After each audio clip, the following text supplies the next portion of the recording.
మిత్రులారా,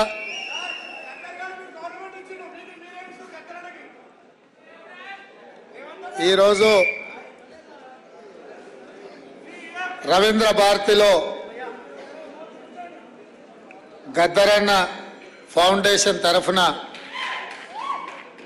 గద్దరన్న జయంతిని నిర్వహిస్తే ఈ కార్యక్రమంలో ఉప ముఖ్యమంత్రి మిత్రుడు బట్టి విక్రమార్క గారు, మంత్రివర్యులు జూపల్లి కృష్ణారావు గారు,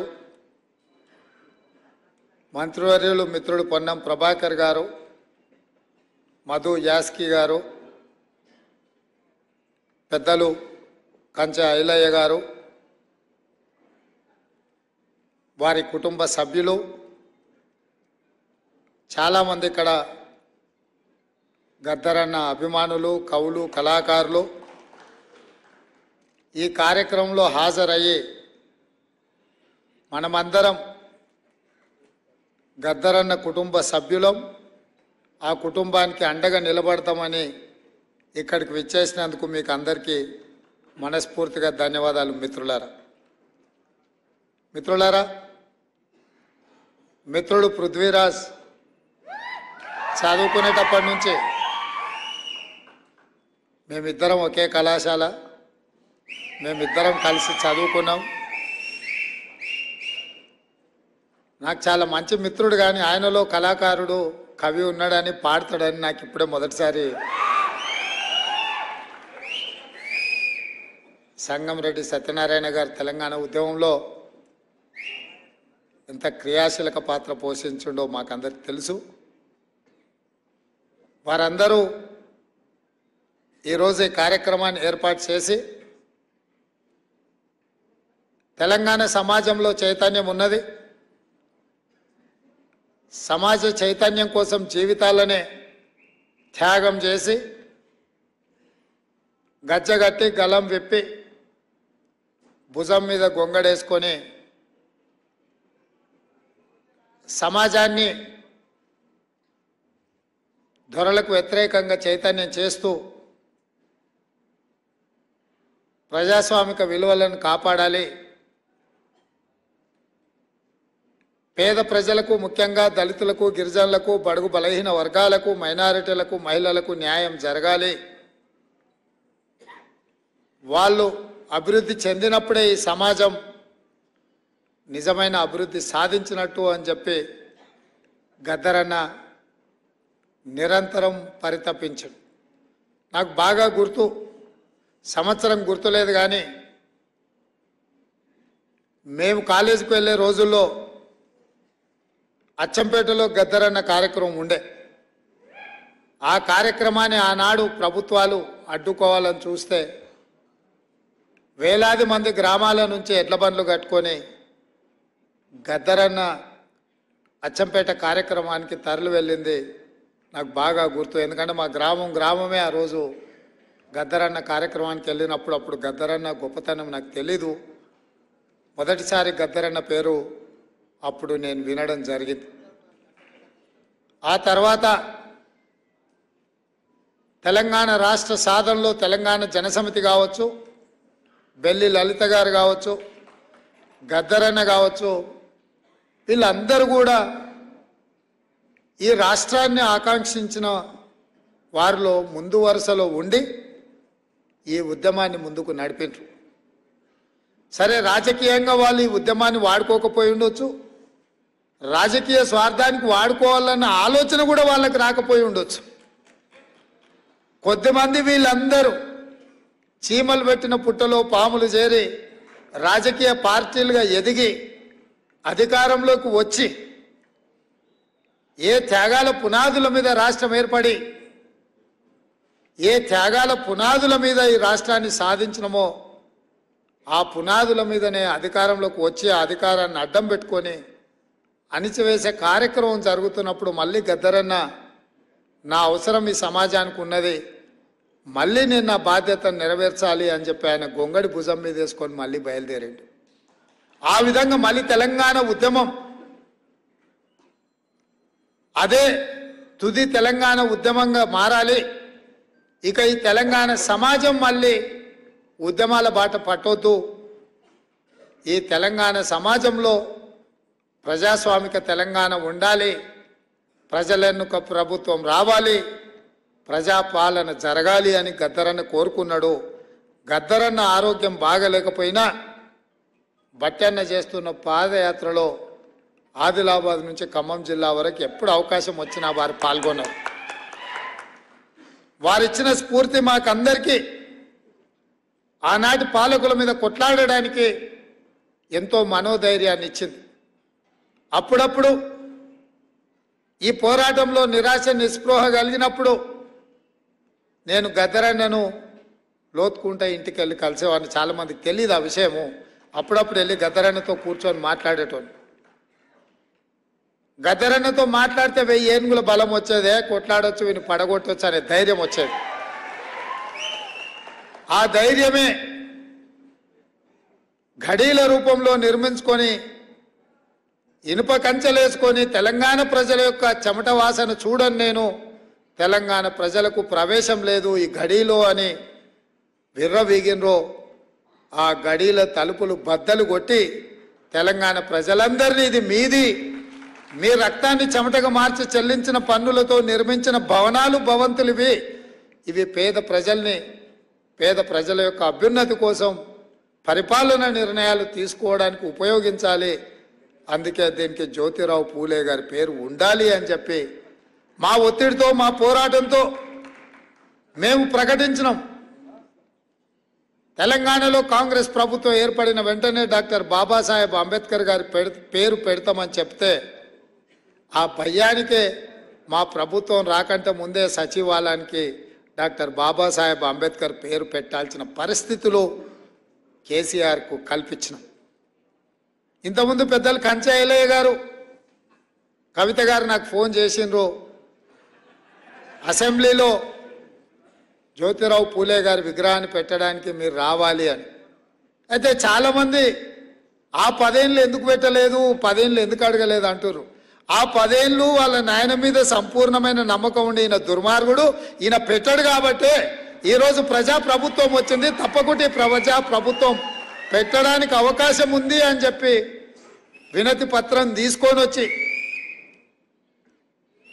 ఏ దళితున్నైతే ముఖ్యమంత్రిని చేస్తా అని చెప్పి మాట ఇచ్చి మోసం చేసిండో ఆ దళితున్నే ఇందిరమ్మ రాజ్యంలో అసెంబ్లీకి స్పీకర్గా నిర్ణయిస్తే ఆ దళితుడే స్పీకర్గా ఉంటే మా గడ్డం ప్రసాద్ గారికి కల్వకుంట్ల కవిత గారు వినతి పత్రాన్ని ఇచ్చిండ్రంటే ప్రజాప్రభుత్వం వచ్చినట్టే, ప్రజాపాలన మొదలైనట్టే అని చెప్పి నేను వేదిక మీద నుంచి చెప్పదలుచుకున్నాను. తండ్రి మీద విశ్వాసం లేక, నమ్మకం లేక తండ్రి ఈ ప్రజాపాలనకు వ్యతిరేకి అని తెలిసి చెప్పడానికి బేసిజం అడ్డం వచ్చిందేమో నాకు తెలియదు. కానీ అందుకే 10 సంవత్సరాల తర్వాత ఏర్పడ్డ కాంగ్రెస్ ప్రభుత్వంలో స్వేచ్ఛగా వాళ్ళు కూడా వచ్చి వినతి పత్రాలు ఇచ్చేటంత స్వేచ్ఛను కాంగ్రెస్ పార్టీ ఇచ్చింది అని అంటే ఇంతకంటే ఇంకేం కావాలి? అందుకే మిత్రులారా, ఈ ప్రభుత్వం ప్రజలు ఎన్నుకున్న ప్రభుత్వం. ఈ ప్రభుత్వం ప్రజల ఆలోచనలకు అనుకూలంగా ప్రజల యొక్క అభ్యున్నతి కోసం పరిపాలన నిర్ణయాలు చేయడానికి ఎన్నుకున్న ప్రభుత్వం. తప్పకుండా మిత్రులు చాలామంది ఇక్కడ గద్దరన్న గారి పేరు మీద జిల్లా ఉండాలి, ట్యాంక్ బండ్ మీద గద్దరన్న గారి విగ్రహం ఉండాలి అని ఏదైతే విజ్ఞప్తి చేసిండ్రో వీటన్నిటినీ తప్పకుండా మంత్రివర్గంలో సహచార మంత్రులతో మాట్లాడి ప్రభుత్వం నిర్ణయం తీసుకుంటుంది అని చెప్పి మిత్రులకి ఈ సందర్భంగా తెలియజేస్తున్నాను. అదేవిధంగా గద్దరన్న నాకు చాలా విషయాలు చెప్పిన, అందులో 2 విషయాలు ఈ సందర్భంగా గుర్తు చేయదలుచుకున్నా, మీతో పంచుకోదలుచుకున్నా.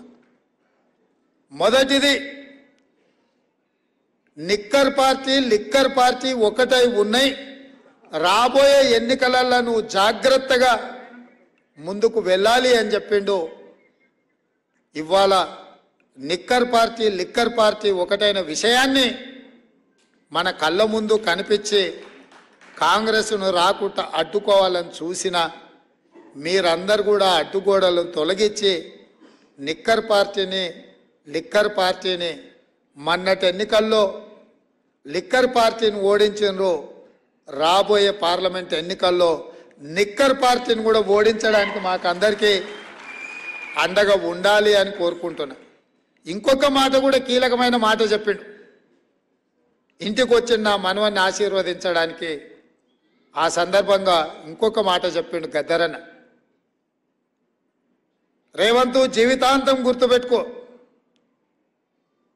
పొలిటీషియన్తో కొట్లాడడం సులువు, క్రిమినల్తో కొట్లాడడం అంతకంటే సులువు.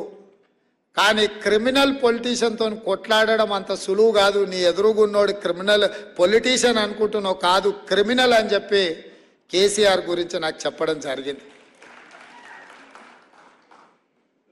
అందుకే ఆ క్రిమినల్ పొలిటీషియన్తో మేము కాదు, మీరందరూ కలిసి వచ్చి తోడుగా ఉండి గద్దెని దించి ఈ ప్రభుత్వాన్ని ఏర్పాటు చేసినాం. ఇవాళ ఏ పని చెయ్యాలన్నా దాన్ని అడ్డుకోవాలన్న ఆలోచన తప్ప ప్రతిపక్ష పార్టీగా ప్రజలకు మేలు జరిగే సలహాలు సూచనలు ఇవ్వడం మానేసి శాపనార్థాలు పెట్టుకుంటూ తిరుగుతున్నారు.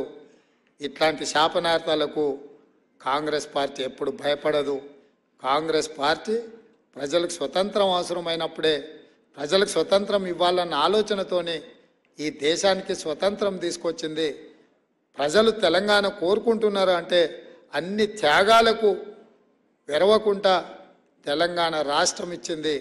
ప్రజలు ప్రజాస్వామిక పరిపాలన కోరుకుంటే ఎట్లాంటి ఒడిదుడుకులనైనా ఎదుర్కొని 5 కాదు 10 సంవత్సరాలు సుస్థిరమైన పరిపాలన అందించే బాధ్యత నాది, మా మిత్రుంది. కొంతమంది మాట్లాడుతున్నారు 3 నెలలు 6 నెలల కేసీఆర్ మళ్ళా ముఖ్యమంత్రి అవుతాడని. అయ్యా, అనుకునేటోళ్లకు ఆశపడేటోళ్లకు ఒక మాట చెప్పదలుచుకున్నా. మొన్నటి ఎన్నికలల్లో ప్రజలు బొక్కలు ఇరగొట్టి బోర్లు పడేసిరు. మీ బొక్కలే చక్కగా కాలేదు, ఏ రకంగా మళ్ళీ ఈ రాష్ట్రానికి ముఖ్యమంత్రి అవుతామని పగటి కాలాలుగా అంటారు. చేసి చూడండి ప్రయత్నం, తెలుస్తుంది మీకు ప్రజల యొక్క ఆగ్రహం. ఆనాడు నాదెండ్ల భాస్కరరావు గిట్లాంటి వేషాలు వేస్తే ఊర్లకు ఒక్కరిని కూడా రానియలే ప్రజలు. ఇవాళ అట్లాంటి ఆలోచన ఎవడన్నా చేసిండంటే గ్రామాలలో ఇక్కడ ప్రజలు గోరీలు కడతారు. మళ్ళీ మీ గోరి మీరు కట్టించుకోవాలనుకుంటే బతుకుండగానే తెలంగాణ ప్రజలు మీకు గోరి కట్టాలనుకుంటే ఇట్లాంటి విపరీతమైన కోరికలు మీ మెదడులో వస్తాయి. అది మీ ఒంటికి ఇంటికి మంచిది కాదు. ప్రజలు ఎన్నుకున్న ప్రభుత్వాన్ని ప్రజలకు మంచి పరిపాలన అందించడానికి ప్రతిపక్షంగా సలహాలు సూచనలు ఇవ్వండి. మా ప్రభుత్వం ఎప్పుడు ద్వారాలు తెరిసే ఉన్నాయి. చేతనైతే సలహాలు ఇవ్వండి, ప్రతిపక్ష పాత్ర పోషించండి తప్ప. అక్క కూడా ఇంతకుముందు అన్నది, ఏంది తమ్మి గవాడు గని మాటలు మాట్లాడుతుంటే నువ్వేం అంటలేవని. నేను అక్కతో చెప్పిన, అక్క వాడిని అక్కసే ఎల్లగక్కుతున్నాడు, మనకెందుకు, మనం కుర్చీలో కూర్చోవడమే వానికి వేసే శిక్ష.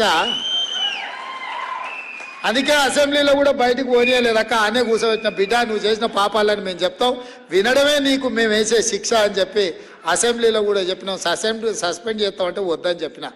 మా స్పీకర్ గారికి విజ్ఞప్తి చేసిన, స్పీకర్ సార్ ఎవరిని బయటకు తోలక వాళ్ళని అందరినీ కూర్చోబెట్టి తలుపులు ముయ్యి వాళ్ళు చేసిన తప్పులని మా బట్టి గారు ఆర్థిక శాఖ నుంచి విద్యుత్ శాఖ నుంచి వైట్ పేపర్ పెట్టిండు.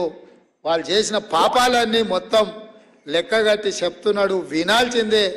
ఆ పాపాలు చేసిన ఆ ఘోరాలు ప్రజలకు చెప్తున్నప్పుడు వాళ్ళు వినాల్సిందే అని చెప్పి నేను చెప్పడం జరిగింది. అందుకే మిత్రులారా, ఇది ప్రజాస్వామిక ప్రభుత్వం, ప్రజలు ఎన్నుకున్న ప్రభుత్వం కాబట్టే గద్దరన్న జయంతి వర్ధంతులను అధికారికంగా చెయ్యాలని ప్రభుత్వం నిర్ణయం తీసుకున్నది. దాన్ని శాసనం చేయడం జరిగింది.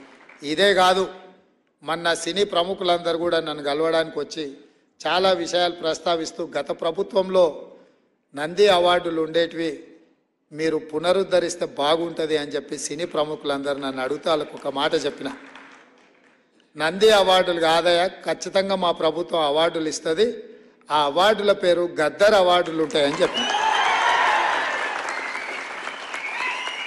తెలంగాణ రాష్ట్రంలో కవులకు, కళాకారులకు, సినీ ప్రముఖులకు రాష్ట్ర ప్రభుత్వం తరఫున అధికారికంగా ఇచ్చే అవార్డులకు